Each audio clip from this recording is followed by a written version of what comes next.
बहुत समय पहले की बात है। एक शांत, सुंदर और पहाड़ियों से घिरे छोटे से गांव में एक अकेला गडेरिया लड़का रहता था। उसका नाम अर्जुन था।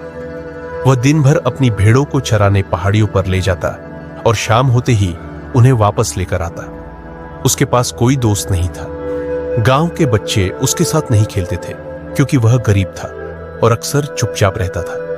अर्जुन की सबसे बड़ी खुशी उसकी भेड़ों में थी। वह उनसे बात करता, उनके लिए गाता और कभी कभी पेड़ों की छांव में बैठकर उनकी कहानियां बनाता। लेकिन फिर भी उसके दिल में एक खालीपन था। उसे कोई ऐसा चाहिए था जो उसकी भावनाओं को समझे, उसकी बातों को सुने और उसके साथ हंसे। एक दिन जब वह पहाड़ियों के पीछे एक घने जंगल में भेड़ों को चरा रहा था, तभी आकाश में एक अजीब सी रोशनी चमकी। रोशनी धीरे धीरे जमीन पर उतरी और अर्जुन के सामने एक सुंदर परी प्रकट हुई। उसके चेहरे पर मुस्कान थी और आंखों में चमक। अर्जुन डर गया, लेकिन परी ने मधुर स्वर में कहा, डरो मत अर्जुन, मैं तुम्हारी तन्हाई को महसूस कर सकती हूं।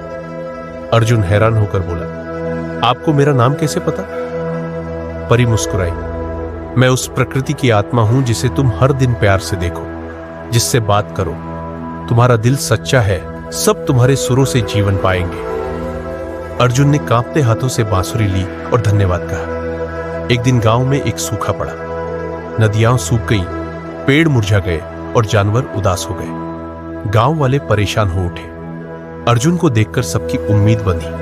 वह पहाड़ियों की चोटी पर गया, आंखें बंद की और बांसुरी की सबसे मधुर धुन बजाई जो उसके दिल से निकली थी, एक प्रार्थना की तरह। जैसे ही सूर्य आसमान में बहे, बादलों ने घिरना शुरू किया।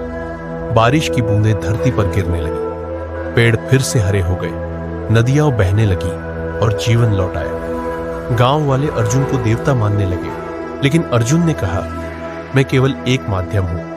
असली जादू प्रेम और सच्चाई में है। समय बीतता गया, लेकिन अर्जुन और उसकी जादुई बांसुरी की कहानी पीढ़ी दर पीढ़ी सुनाई जाती रही। वह अब भी पहाड़ियों में रहता है, अपनी भेड़ों के साथ। हर सुबह बांसुरी की मधुर धुन से धरती को जगाता है। उस दिन के बाद जब भी किसी को अकेलापन महसूस होता, वह पहाड़ियों की ओर देखता और जान जाता कि कहीं ना कहीं एक सुर है जो सबका साथी बन सकता है।